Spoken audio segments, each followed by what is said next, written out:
the history of the WWE, the custody of a child will be determined in a match.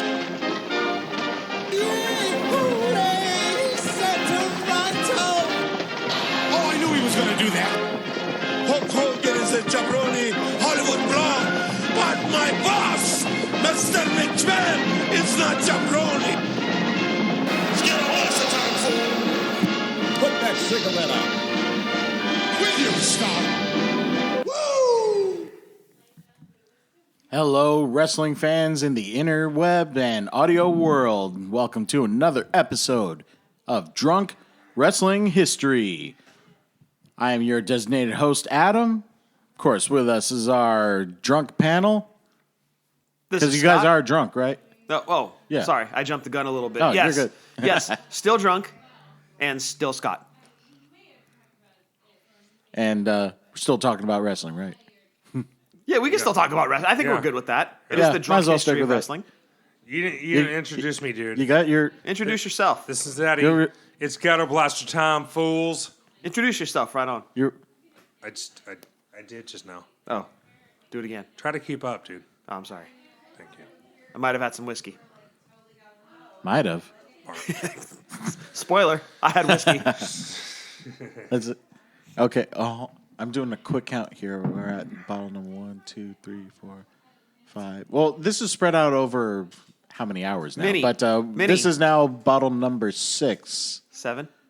7? Oh, right. The ones that I missed before this. Yes. But yeah. There's a Rickards Yeah. over on the counter. That's right. So The Rickers, the 7. RZA.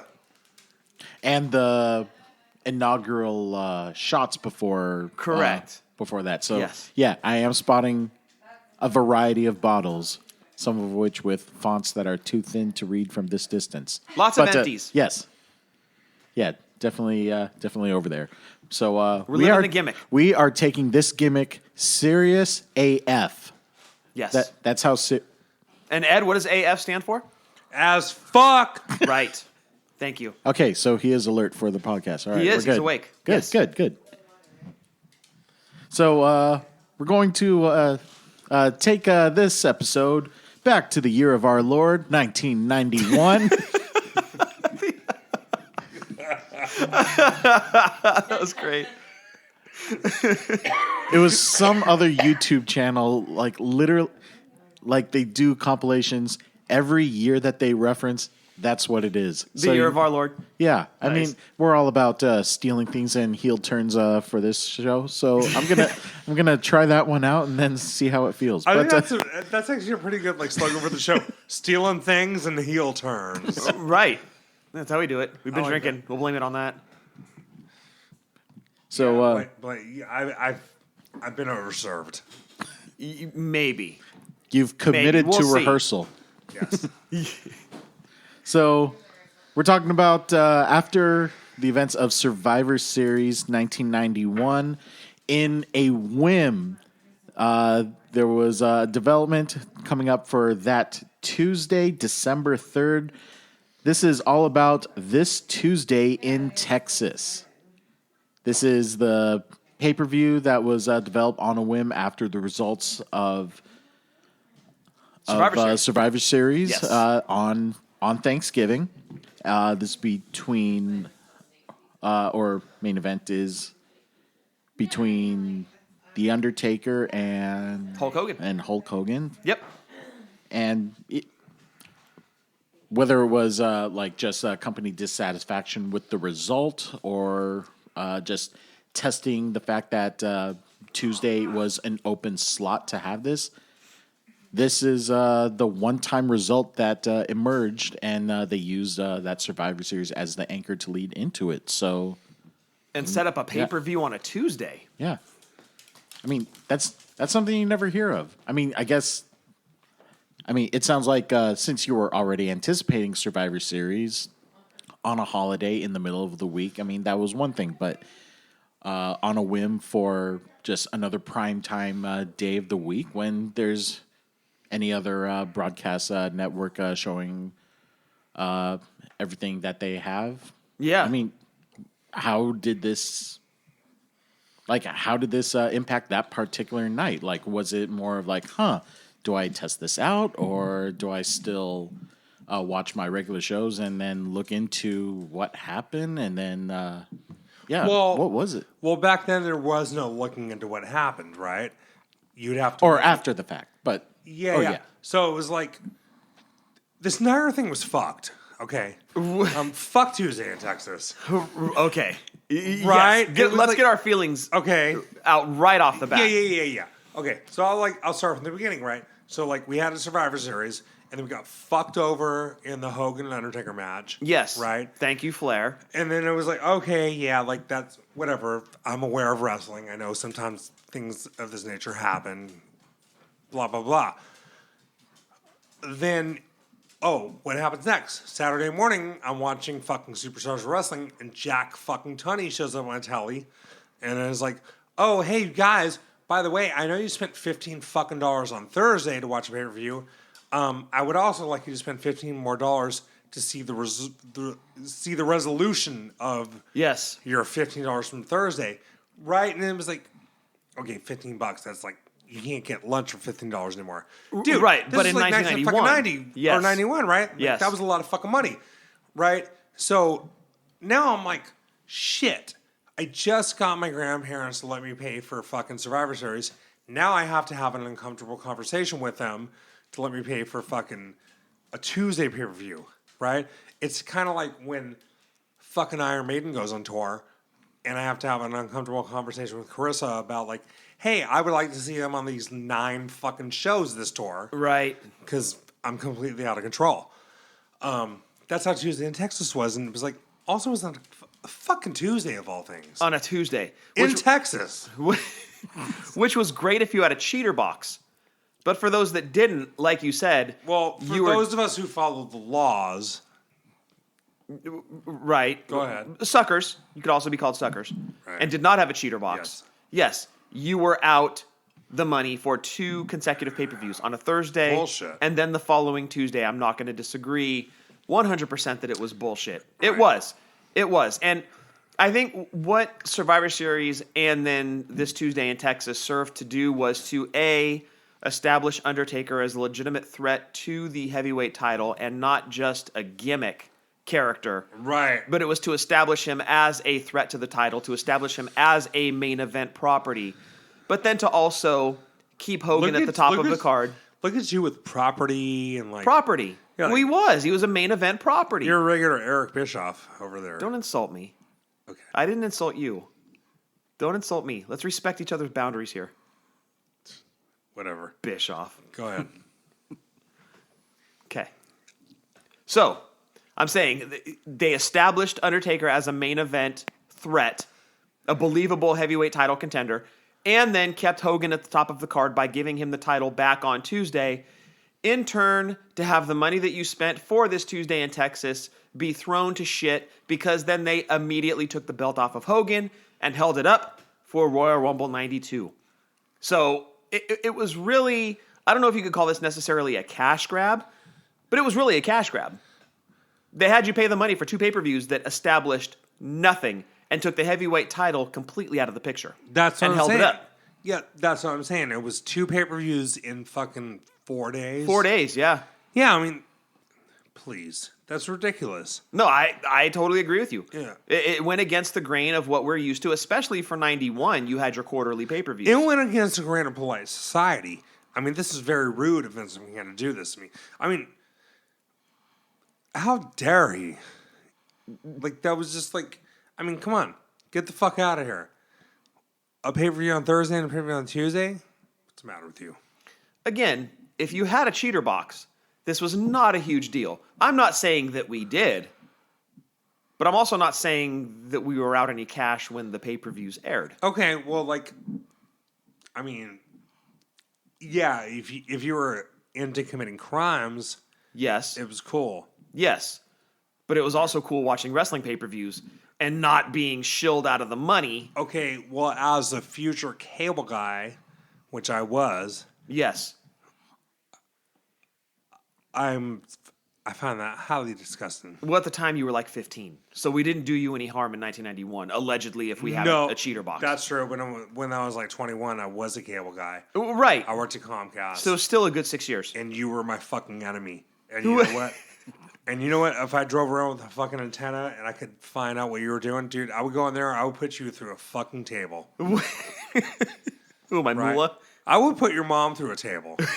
Like, I would consider your mom responsible for you and for everyone else. I would put her through a fucking glass table. My mother was a saint and completely objected to any alleged boxes that were in the house that stole cable. I just want you to know this. So Okay, you would be putting the wrong person through a table. All right, I would put your dad through a fucking table. Keith. Well, then I would fuck him right up. that would be his price to pay. I would put him through a table. Then I would go to that refrigerator and I would like snatch that fucking Polaroid picture of you with Michael Anthony with like the tiny little pink shorts. Yes. That was on my parents' refrigerator. Yeah. It's funny that you remember that. The weird things that stick into your brain, dude. People don't forget.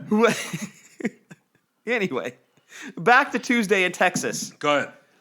and not stealing cable. Yes. So essentially what had happened in the lead up to this is that Survivor Series 91, the main event, Hogan versus Undertaker, was marred by controversy when Ric Flair came down to ringside and slid a chair into the ring that Undertaker promptly tombstone pile drived Hulk Hogan onto and then pinned him, which was unheard of at the time. Like, you Right. rarely saw Hogan take a clean pin. Well, That wasn't a clean pin. Well- No, you never saw Hogan take a clean pin. clean or dirty. Like, it was very Right. rare. Like we mentioned a few episodes ago about him losing to Andre in that twins shenanigans. Right. That was completely dirty. He had his shoulder up on one, but to actually have his shoulders pinned down to the mat, dirty or clean, was completely rare. In 1991, when that went down, you're like, holy shit! Like, Fucking nuts. yeah. Oh my gosh, Hogan lost to. I mean, who the fuck was Undertaker at the time? Like, Brings him down to a human level. it totally did. Yeah, but it made it. Yeah, you're right. It made him feel like beatable. yeah, it made Hogan feel very beatable. That's exactly right. But what it did at the same time, I stopped saying my prayers after that match. you what? I stopped saying my prayers after that match. But you kept eating your vitamins? No, I never ate vitamins. Oh, not even Flintstones chewables? What the fuck? Did you ever switch over to gummies? Nothing? You just completely didn't No, do I- vitamins as a kid? 1991 was like the start of great elementary school snacks. Right. Flintstones Right. vitamins No, were parents' way no, of dude, sneaking them in. No vitamins for you. No, I was more of a Slim Jim dude. Good for you. It explains your sugar foot. I snapped it. The It explains your sugar foot. Okay. Good for you. I'm guessing you were part of that target demographic. Yes. You know, with the Sugarfoot. yeah. If you don't know, Sugarfoot is diabetes. Thank you for clarifying. Yeah. I don't actually have that, you guys. No, you do not. Right. I mean, Thank the Lord, you do not. You're Yeah. very healthy. You're very healthy. Yeah. No, I mean, like, you'll see the pictures we put on Twitter. No, like, I'll probably have diabetes by next year.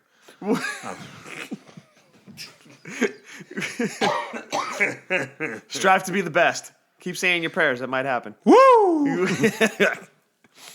So again, what Survivor Series and Tuesday in Texas really strived to do, I believe, was really to push Undertaker up, make him look like a believable heavyweight title, if not champion, definitely contender.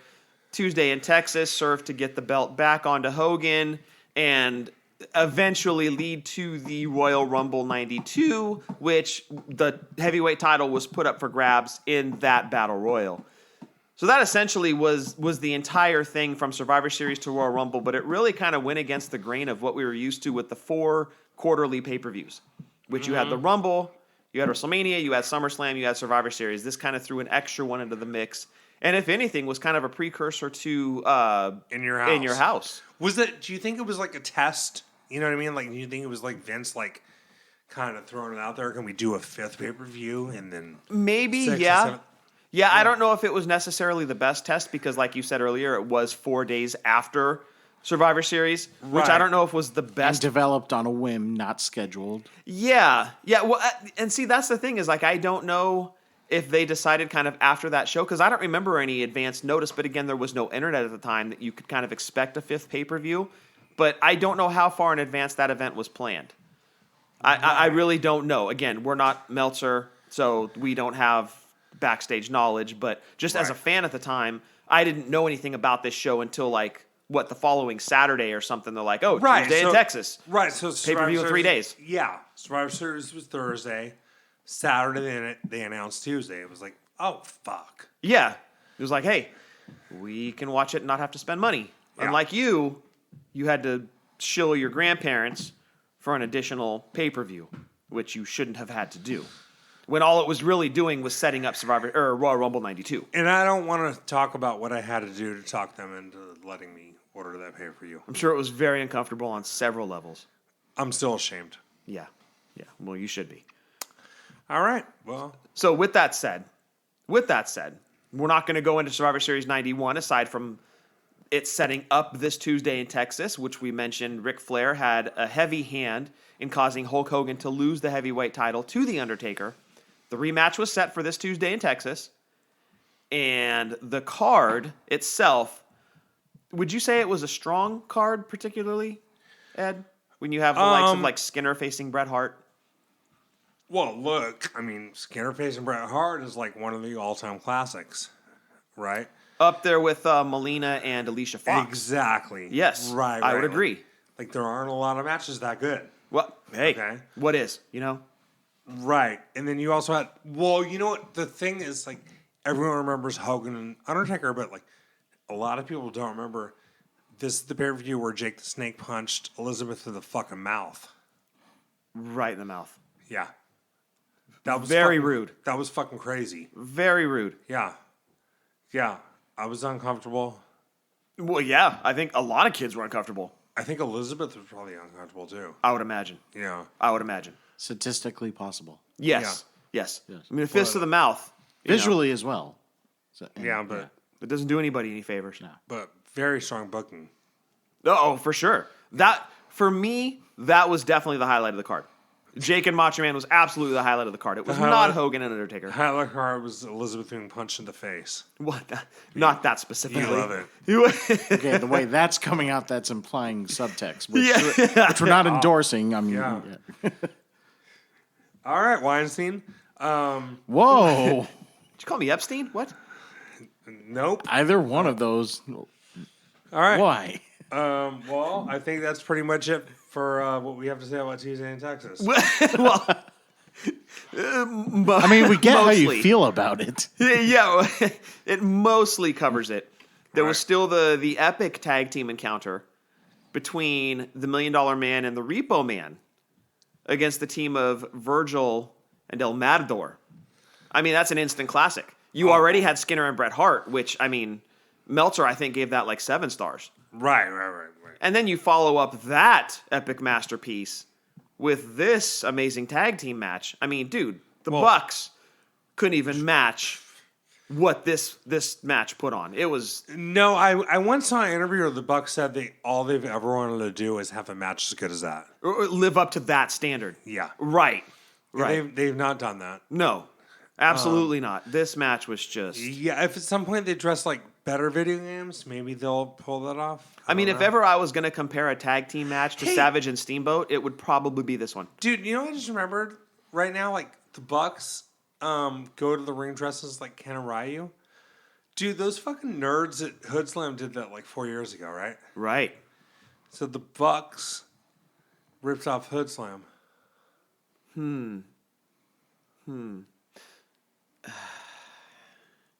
Yeah. I guess drunken logic would say the Bucks ripped off Hood Slam. Wow. It All happened. right. It happened. It happens. It happens. All right. Well, So the end result is Hogan beats Undertaker, but it was more shady shenanigans on Hogan's part, wrestling like a heel, as you've mentioned, throwing the contents of the urn into the Undertaker's face, causing him to be blinded. At which point, I believe Hogan rolls him up and pins him. Hogan blinded Undertaker with a dead body. Right. Threw them in his mouth. Yeah, he was like the Big Lebowski. He surfed these beaches from Pismo to La Jolla. And he threw his fucking ashes in the Undertaker's face. That's fucking crazy, dude. What the fuck is with wrestling? Like, dude throws the contest or an urn into a guy's face. Like, Not to be topped until the custody of a child was determined in a match. and that's a future podcast. That is a future podcast. So, again, Hogan beats The Undertaker. Yes. I believe it was the following Saturday. Tunney once again holds up the heavyweight title and makes the call that the title will be determined in the Royal Rumble 92 match. Right. That, fast forward, spoiler alert, Ric Flair dumps Psycho Sid or Sid Justice to win the belt. Yes.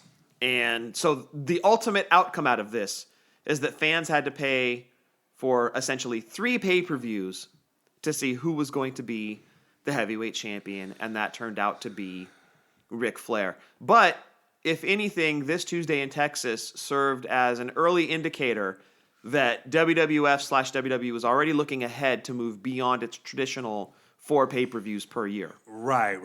Yes. Yeah. They Yes. were already looking to kind of cash in on the popularity of wrestling, but I don't think that they suspected the downturn that was coming, because around 91, 92 is where you could really kind of see that things were starting to go downhill a little bit. Of course, there was the steroid trial, but things really started to take a downturn.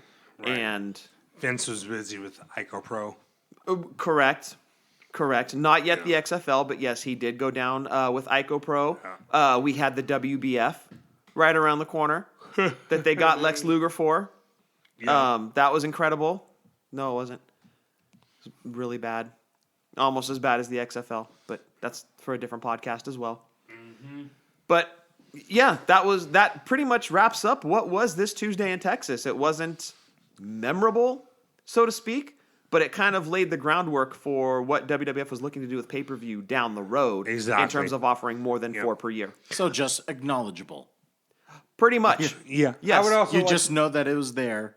And I it Was on a Tuesday in did Texas. something. Yeah, I would like to point out that the greatest part of that pay-per-view's legacy is the barbecue sauce that I make Yes. that is called Tuesday and Tex sauce. Yes. Correct. Jim Ross didn't think of that. No, Jim Ross is fucking... He should have thought of that. Yeah. Well, Jim Ross is from Oklahoma. He's not from Texas.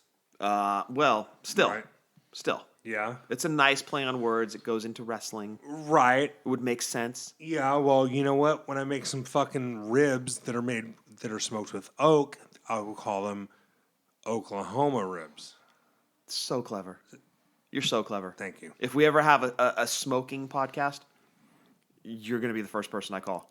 Thank you. He's got a hankering for something to pair up with the 6 bottles that he has right now. Those are empty, dude. Yeah, I'm a barbecue fucking fool, y'alls. That I can tell you so tonight, this had a recipe from a friend. It's very simple. I don't know. I don't know if we could even mention it because it's so frighteningly simple, but man, it was so good. So good.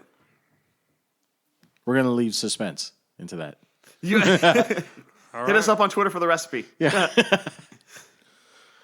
All right, well, I think that'll do it for this week of drunk wrestling history, right? Yeah, that wraps up this Tuesday in Texas. Oh, yes. I could go for some sauce right now. That's got some sauce for you. I'm sure he does. He's looking at me and smiling. Yeah. Yeah. Yeah. I mean- you're a piece of meat at this point, Adam.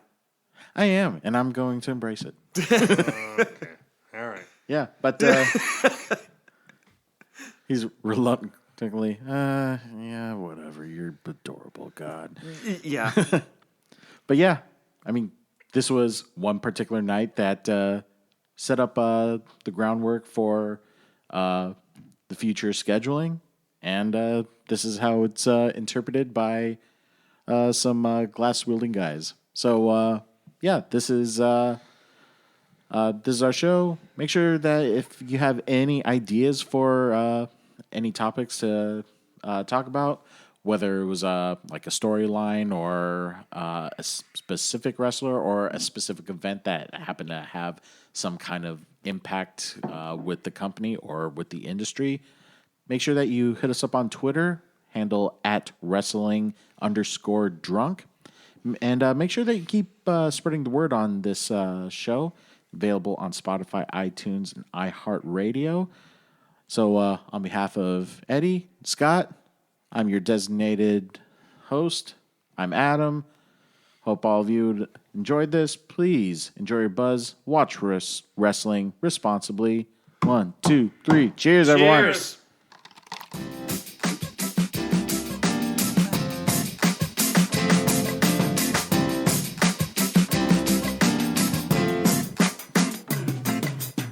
I knew this one girl who really liked wrestling. Yo, we should body slam, she would always text me. She says she likes it hardcore. Baseball bats and barbed wire, thumbtacks that are on fire. Yo, I think something ain't right. She threw me through a table last night. She don't know it ain't real life. You should see her home movies. They're pretty tight. I'm in awe and it's awesome. She's like dope, it's a problem. Yeah, she a funny hoe. She's always laughing. And a middle finger always flashing. I was like, girl, you so stone cold. You Steve Austin, steel cage match in Madison Square Garden. Ding ding, we're just getting started. Let's get ready to rumble. I can take some bumps, man, I can take some tumbles. But she thinks that every night is like a fucking Royal Rumble. When I start to get a little scared when she grabs her steel chair like she's on the top.